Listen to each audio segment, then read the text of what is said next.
अस्सलाम वालेकुम गाइस, मेरा नाम है अली और मैं अपने channel daily horror stories by Ali से आपके सामने मौजूद हूँ। मैं उम्मीद करता हूँ आप सब खैरियत से हैं, खुश हैं और कामयाब हैं। तो गाइस, सबसे पहले मैं रिक्वेस्ट करता हूँ वो लोग जो मुझे फालतू एक्स्ट्रा बेकार मैसेजेस करते हैं, काइंडली अवॉइड करें। आपको व्हाट्सएप नंबर इसलिए दिया गया है कि आप अपनी स्टोरीज़ को शेयर कर सकें। अगर आप स्टोरीज़ को शेयर करेंगे, व्हाट्सएप नंबर कंटिन्यू रखूँगा। अगर आप फालतू मैसेज करेंगे तो आपके नंबर्स को एक एक करके ब्लॉक कर दूंगा।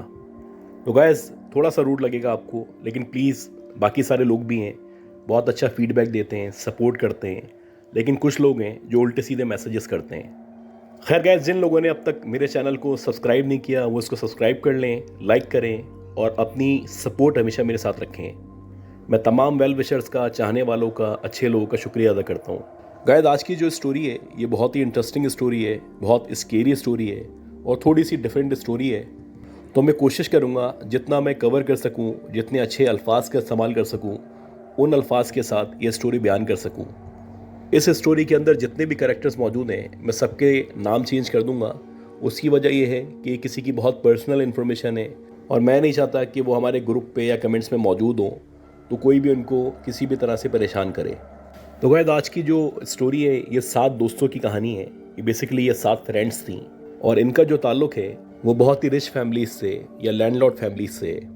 अब ये जो स्टोरी है इसमें जो मेन कैरेक्टर हैं मिस अनम, ये हमें बताती हैं कि हम 7 दोस्तें थी, शुरू से हम लोग साथ रहा करते थे, साथ ही स्कूलिंग हुई थी, साथ ही कॉलेज गए थे, इवन कि यूनिवर्सिटी के अंदर भी हमारी कोशिश थी कि एक साथ रहें। और यूनिवर्सिटी के बाद आपको पता है कि जब यूनिवर्सिटी लाइफ ख़त्म होती है तो ज़्यादातर लोग जो है वो शादी या सरफ जाते हैं, तो सबकी प्रायोरिटीज़ जो होती हैं वो चेंज हो जाती हैं। और ऐसे ही हुआ कि जब इन लोगों की यूनिवर्सिटी लाइफ ख़त्म हुई थी तो उसके बाद से इनका मिलना मिलाना कम होता चला जा रहा था, सबकी प्रायोरिटीज़ चेंज होने लगी थी। तो ये जितनी भी फ्रेंड्स थी ये बार बार डिस्कस करती थी कि क्यों ना कोई प्रोग्राम बनाया जाए, कोई ऐसा प्लेटफॉर्म हो जहाँ पे हम मिल सकें, एक साथ बैठ सकें, बातें कर सकें। तो मिस अनम बताती हैं इनके जो फादर थे उनका एक बहुत बड़ा सा फार्म हाउस था जो इंटीरियर सिंध में मौजूद था। और ये जो फार्म हाउस था ये कराची से तकरीबन 4 से 4.5 घंटे की ड्राइव पे था। अब इन लोगों के पास गाड़ी की, पैसे की या किसी भी चीज़ की कोई प्रॉब्लम नहीं थी। तो इन सारी फ्रेंड ने एक दफ़ा प्लान किया कि हम लोग जो है ये जो फार्म हाउस है वहाँ पे मिलते हैं, वहाँ पे 3-4 दिन गुजारते हैं और एक गेट टुगेदर हो जाएगा, एक दूसरे को टाइम दे सकेंगे, एक दूसरे के साथ बैठ जाएंगे, बातें डिस्कस करेंगे। तो ये सब वो वजूहत थी जिसकी वजह से इन लोगों ने प्लान तरतीब दिया और बिला आखिर वो दिन आ गया कि सबके सब लोगों को फार्म हाउस पहुँचना था। एक एक करके ये सारी फ्रेंड्स, जिनमें अनम, ताबिता, एनी, फलक, किश्वर, समीना और आरफा शामिल थी, फार्म हाउस पे पहुंचना शुरू हो गई।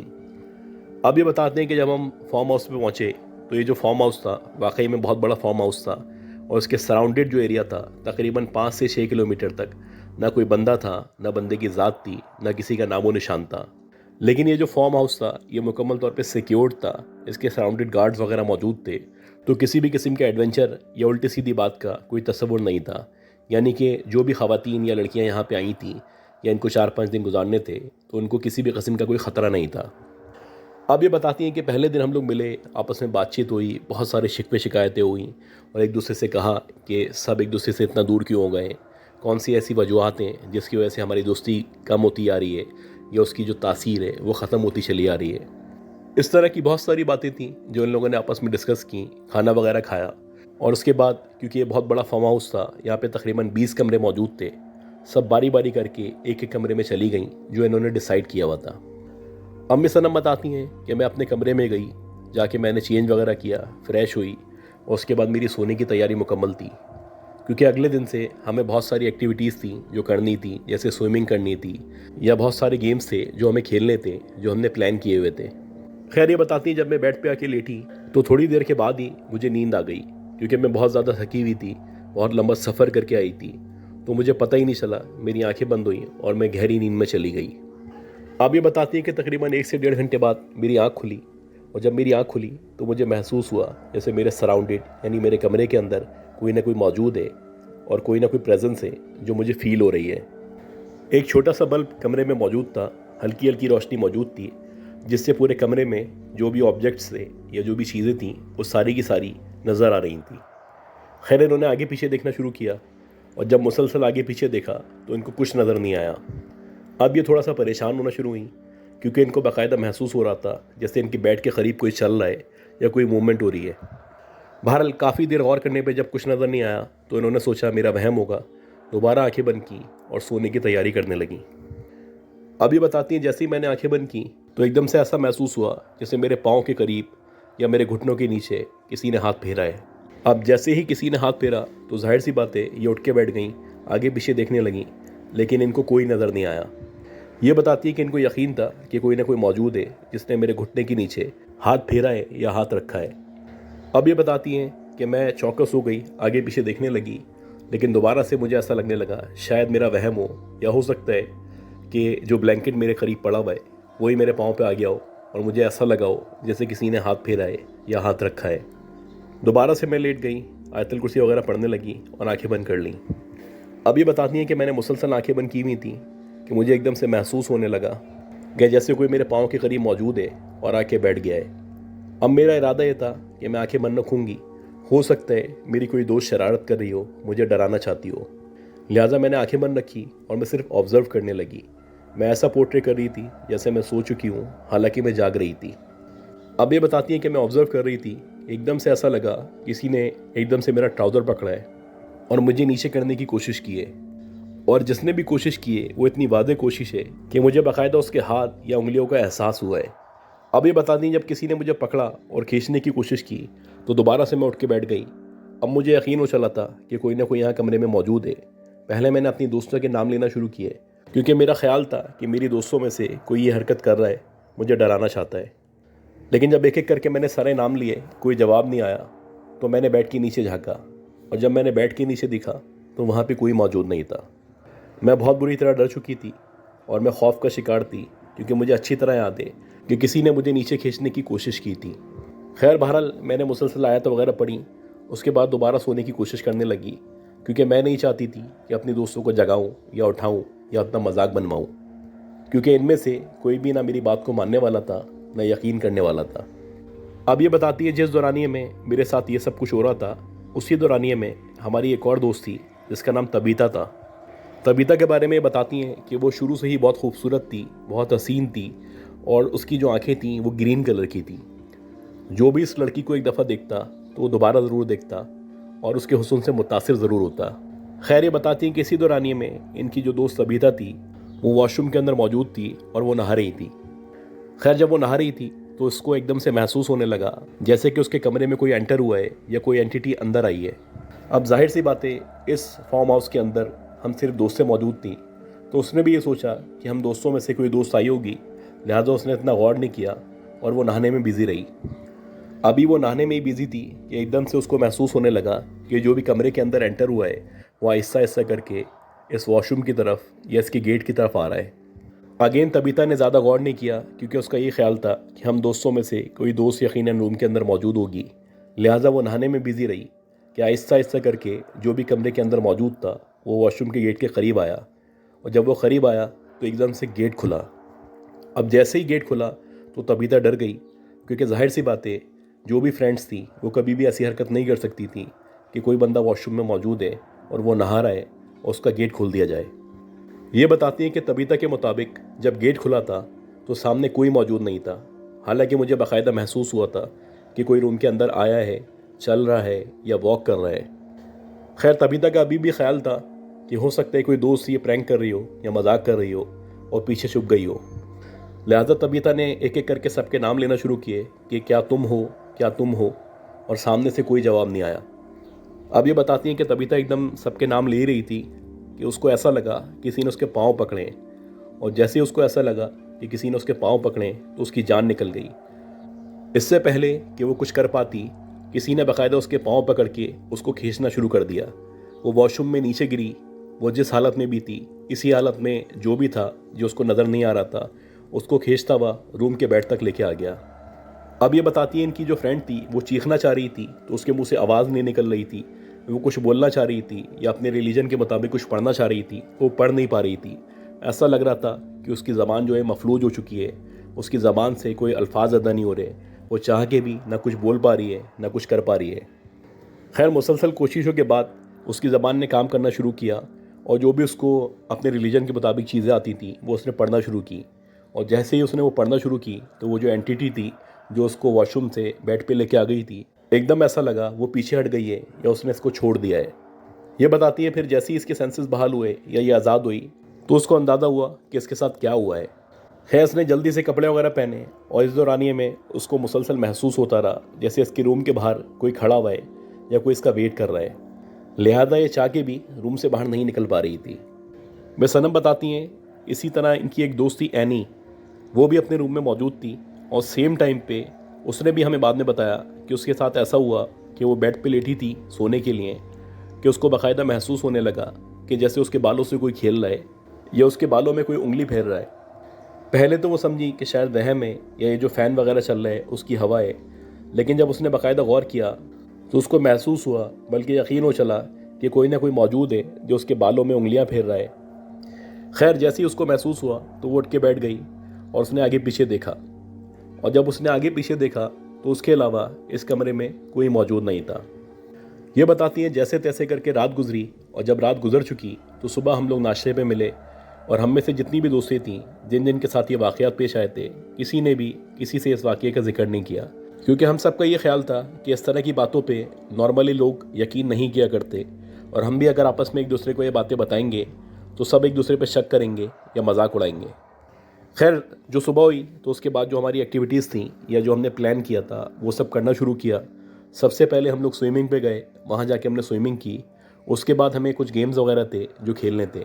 ये बताती हैं कि हम सारी की सारी फ्रेंड्स गेम खेलने के लिए जो कॉरिडोर बना था या जो जगह बनी थी वहाँ पे आ गए कि इसी दौरानिए में हमारी जो एक फ्रेंड थी जिसका नाम फलक था, उसका फ़ोन बजने लगा। और जब उसका फ़ोन बजने लगा तो वो अपने फ़ोन पे बात करने लगी और वो बात करती करती अपने रूम की तरफ चली गई। हम बाकी लड़कियां यहाँ पे मौजूद थे, वो फ़ोन पे बात करती हुई अपने कमरे में चली गई थी। अब ये बताती है कि जब मैं बात करते करते रूम के अंदर गई तो मुझे महसूस हुआ जैसे रूम के अंदर कोई मौजूद है। पहले तो मैं इग्नोर करती रही, मैंने सोचा हो सकता है मेरा वहम हो या मुझे ऐसा लग रहा हो, लेकिन जब मैंने गौर किया तो मुझे ऐसा महसूस हुआ जैसे एक साया है जो कभी लेफ़्ट से राइट की तरफ और कभी राइट से लेफ़्ट की तरफ जाता है। मैं अभी भी कोशिश कर रही थी कि हो सकता है मेरा वहम हो या मेरी आंखों में दर्द वगैरह रहता है तो उसकी वजह से मुझे इस तरह के शेड्स नज़र आ रहे हों। मैं फ़ोन पे बिज़ी थी कि अब बाकायदा मैंने महसूस किया कि एक ब्लैक कलर का शेडो है या कोई ब्लैक कलर की एंटिटी है जो मेरे दरवाजे के बिल्कुल अंदर की तरफ आके खड़ी हो गई है और बज़ाहिर ऐसा लग रहा है वो मुझे देख रही है या ऑब्ज़र्व कर रही है। खैर जब मैंने ऐसा महसूस किया तो जो भी मुझे आयत वगैरह आती थी वो मैंने पढ़ना शुरू की और चलते चलते जो मेरी फ्रेंड्स थी उनके पास आ गई। अब ये बताती हैं कि इसी दौरानिए में मज़ीद टाइम गुजर गया और ज़ोहर की नमाज़ का वक्त हो गया तो हमारी एक फ्रेंड थी किश्वर, उसकी आदत थी कि वो कोई भी नमाज़ ना छोड़ा करती थी ना कज़ा किया करती थी। तो जैसे ही उसको महसूस हुआ कि ज़ोहर का टाइम हो गया है तो उसने सोचा कि मैं रूम में जाती हूँ, नमाज़ वगैरह पढ़ती हूँ, उसके बाद खाना खाएंगे, फिर जो भी हमारा प्लान है वो करेंगे। अब किश्वर जो थी वो अपने रूम में जा चुकी थी, उसने जाके वज़ू किया और नमाज़ पढ़ने के लिए खड़ी हो गई। ये बताती है कि इनकी दोस्त किश्वर बताती है कि जब मैं नमाज़ पढ़ने के लिए खड़ी हुई तो मुझे बाकायदा महसूस हुआ कि रूम के अंदर कोई एंटर हुआ है। अब जाहिर सी बात है मेरा जो फोकस था वो नमाज़ की तरफ था या मैं नीचे देख रही थी, तो मुझे ऐसा लगा कि तुम फ्रेंड में से कोई होगा, लिहाजा मैं नमाज़ पढ़ती रही। और जब मैंने सलाम फेरा, सलाम फेरने के बाद देखा तो मैंने देखा कि बिल्कुल मेरी ही हम शक्ल, मेरे ही कपड़े पहने हुए एक औरत सामने खड़ी हुई है और मुझे देख के मुस्कुरा रही है। यानी बज़ाहिर ऐसा लग रहा है जैसे मेरी कोई डुप्लीकेट औरत या लड़की मेरे सामने मौजूद है। उसने कपड़े भी वही पहने हुए हैं जो मैंने पहने हुए हैं, उसने स्कार्फ भी वैसे बांधा हुआ है जैसे मैंने बांधा हुआ है। अब ये बताती हैं कि जब किश्वर ने ये देखा तो वो डर गई, उसको जो भी आयत वगैरह आती थी वो उसने पढ़ना शुरू की और जल्दी से रूम से बाहर निकलती हुई हमारे पास आ गई। खैर जब वो हमारे पास आई तो उसने आके हमें सबसे पहले बताया कि अंदर मैंने एक लड़की देखी है और वो हू बहू मेरी शक्ल की थी और उसको देखने से ऐसा लग रहा था जैसे वो मेरी ही तरह है। अब जब उसने ये बात की तो आहिस्ता आहिस्ता करके जो भी हम फ्रेंड्स थे सब ने एक एक करके अपनी बातें बताना शुरू की। मिस सनम बताती हैं कि सबसे पहले जो वाक़या मेरे साथ पेश आया था मैंने बताया, उसके बाद एनी ने बताया और फिर फलक ने बताया और सबसे आखिर में तबीता ने बताया। और जब तबीता ने वाक़या बताया तो सारी की सारी दोस्त से बहुत बुरी तरह डर गईं और सब इस बारे में सोचने लगी कि आखिर जिस फार्म हाउस में हम रह रहे हैं या जहाँ पे हम मौजूद हैं यहाँ पे इस तरह की कौन सी एंटिटीज़ हैं जो हमें तंग कर रही हैं। खैर बहरहाल हम बहुत सारी चीज़ें प्लान करके आए थे। जब हमने आपस में सारी चीज़ें डिस्कस की तो हम लोगों ने ये डिसाइड किया कि हम 2-3 दिन के लिए यहाँ पे आएँ, तो अपना जो भी टाइम है वो स्पेंड करते हैं और कोशिश करेंगे कि हर वक्त हिसार वगैरह करें और जो भी आयत वगैरह हमें आती हैं वो पढ़ते रहें, ताकि अगर इस तरह की कोई मखलूक़ात यहाँ पे मौजूद हैं वो हमें नुकसान ना पहुँचाएँ। इसी तरह बताती हैं जो भी हमारा प्लान था उसके मुताबिक हम करते रहे, लेकिन अब हमने एहतियाती तदाबीर इख्तियार कर ली थी। और इसी तरह फिर रात का टाइम आ गया, हम लोगों ने खाना वगैरह खाया और खाना खाने के बाद हम सारी फ्रेंड्स ने डिसाइड किया कि अब 2-2 लड़कियां एक रूम में रुक जाएंगी, क्योंकि 1-2 दिन और गुजारने हैं। अल्लाह ना करे कोई मज़ीद वाक़या या इस तरह की एक्टिविटी हमारे साथ ना हो जाए। ये बताती हैं कि सच्ची बात यह है कि हम जितनी भी दोस्तें थीं इन तमाम वाक़यात के बाद बहुत बुरी तरह डर चुकी थीं। खैर ये बताती हैं कि जो हमारी 2 दोस्तें थीं, सानिया और आरफा, उन लोगों ने डिसाइड किया कि वो रात एक ही रूम में गुजारेंगे। इसी तरह हम लोगों ने भी 1-1, 2-2 करके डिसाइड कर लिया कि कौन किसके साथ रुक जाएगा, ताकि हम कंफर्टेबल भी रहें, सेफ भी रहें और हम लोगों को डर ना लगे। अब ये बताती हैं कि इसी तरह बारी बारी करके सब सो गए। अब आज थोड़ा सा आसरा था कि हम अकेले नहीं हैं, हमारे साथ कोई ना कोई मौजूद है। खैर सानिया बताती है कि जब वो सोने के लिए लेटी तो इस दौरानी में उसका जो फियांसी था या उसका जो मंगेतर था उसकी कॉल आ गई। अब आरफा जो थी वो उसके रूम में सो चुकी थी, जबकि सानिया जो है वो जाग रही थी। सानिया तकरीबन 1.5 से 2 घंटे तक अपने फियांसी थे या अपने होने वाले शौहर से बात करती रही और इस दौरानिए में उसको एहसास ही नहीं हुआ कि रात के 3 बज चुके हैं। जब इतना ज़्यादा टाइम हो गया तो उसने अपने फियांसी से रुख्सत मांगी और कहा कि मैं कल फिर बात करूँगी, अब मुझे सोना चाहिए। ये बताती हैं कि उसके बाद इनकी जो फ्रेंड थी वो सोने के लिए लेट गई। खैर जैसी वो सोने के लिए लेटी तो उसको महसूस होने लगा जैसे जो दरवाज़ा है उसके बाहर कोई मौजूद है या कोई वॉक कर रहा है, क्योंकि नॉर्मली अगर आप रूम के अंदर मौजूद हो और रूम के बाहर की तरफ देखें, यानी दरवाजे के नीचे से जब आप बाहर की तरफ देखें तो उससे क्लियर पता चल जाता है कोई है या नहीं है। तो इसी तरह इनकी जो फ्रेंड थी सानिया, उसको भी ऐसा लगा कि कोई मौजूद है और मुसलसल वॉक कर रहा है। अब इतने सारे वाक़यात हो चुके थे कि ये ऑलरेडी डरी हुई थी, तो लिहाजा इसने सोचा कि आयतुल कुर्सी वगैरह पढ़ती हूँ और सो जाती हूँ। और वैसे ही हुआ, आयतुल कुर्सी पढ़ते पढ़ते इसकी आंख लग गई। अब थोड़ी देर बाद एकदम से शोर होने लगा। बज़ाहिर ऐसा लगा कोई रूम में मौजूद है या रूम के करीब मौजूद है। इस शोर से ये दोनों जो दोस्तें थीं वो उठ के बैठ गईं और जब दोनों उठ के बैठीं तो इनको ऐसा लगा कोई इनका जो दरवाज़ा है या डोर है उसको नॉक कर रहा है। अब पहले पहर यही जहन में आया कि हो सकता है इनकी कोई फ्रेंड हो जो किसी काम से अंदर आना चाहती हो, तो लिहाजा ये लोग गेट के करीब गए। मुसलसल नॉकिंग हो रही थी। इन लोगों ने पूछा कि कौन है। जब इन्होंने पूछा कि कौन है तो वहाँ से कोई जवाब नहीं आया। लिहाजा इन लोगों ने डिसाइड किया जब तक ये बताएगा नहीं या बताएगी नहीं तो हम गेट नहीं खोलेंगे। ये लोग वापस आ गए और जैसे ही ये लोग वापस आए तो दोबारा से नॉक होने लगा। अब जब दोबारा से नॉक होने लगा तो इन लोगों की हालत गैर हो गई। इनको लगने लगा कि कुछ ना कुछ ख़तरा है। खैर ये लोग वापस आके बेड पे बैठ गए और जो भी आयतुल कुर्सी वगैरह इन लोगों को आती थी वो सारी इन लोगों ने पढ़ना शुरू की। जैसे जैसे कुरानी आयत आयतुल कुर्सी वगैरह पढ़ रहे थे वैसे वैसे हालात जो थे वो नॉर्मल होते चले आ रहे थे। अब नॉकिंग ख़त्म हो चुकी थी और गेट के नीचे से जो शेडो नज़र आ रहा था या जो किसी की प्रेजेंस फील हो रही थी वो प्रेजेंस फील होना ख़त्म हो गई। ये बताती हैं कि साथ साथ इसी टाइम में इनकी जो एक और फ्रेंड थी जिसका नाम फलक था, जो कि एनी के साथ रूम में मौजूद थी या रूम शेयर कर रही थी, उसने अगले दिन बताया कि रात के 3-3:30 बजे का टाइम था कि उसकी एकदम से आँख खुली और जब उसकी आँख खुली तो उसको ऐसा महसूस हुआ कि रूम के अंदर कोई अजीब सी खुशबू है जो फैली हुई है। इसने अपने आगे पीछे सराउंडेड एरिया में देखा, वहाँ पे कोई मौजूद नहीं था। बराबर में इसकी फ्रेंड सो रही थी। खैर ये जो खुशबू थी ये मुसलसल बढ़ती चली आ रही थी और इस कदर बढ़ गई थी कि सांस लेना दुश्वार हो रहा था। ये मुसलसल गौर कर रही थी या कोशिश कर रही थी कि इसको पता चल सके कि ये खुशबू कहाँ से आ रही है और इस कदर खुशबू कहाँ से आ सकती है कि इसी दौरानिए में इसको ऐसा महसूस हुआ कि ऊपर से कोई आवाज़ आ रही है। और जैसे ही इसको महसूस हुआ कि ऊपर की तरफ से कोई आवाज़ आ रही है तो इसने छत की तरफ देखा और जब इसने छत की तरफ देखा तो एकदम से इसकी चीख निकल गई। इसने देखा कि ये जो छत है वहाँ पे बाकायदा एक औरत है जो उल्टी लटकी हुई है और उसके जो बाल हैं वो नीचे की तरफ आ रहे हैं। खैर जैसे ही इसने चीख मारी तो इसके बराबर में जो उसकी फ्रेंड सो रही थी वो भी उठ गई। उसने भी ये सारा का सारा मंजर देखा और ये लोग दोनों जैसे तैसे रूम से बाहर निकली और बाकी दोस्तों को इन्होंने उठाया। इस दौरानिए में इनकी जो दोस्तें थी सानिया और आरफा वो ऑलरेडी जाग रही थी क्योंकि उनको भी नॉक की इस तरह की चीज़ महसूस हो रही थी। खैर इन लोगों ने सारे के सारे जो भी वाक़यात थे, इवेंट्स थे, वो एक दूसरे से डिस्कस किए और फिर इन लोगों ने ये डिसाइड किया कि जैसे तैसे सुबह तक का वेट करते हैं। जैसी सुबह होगी, नाश्ता करने के बाद हम लोग यहाँ से चले जाएंगे।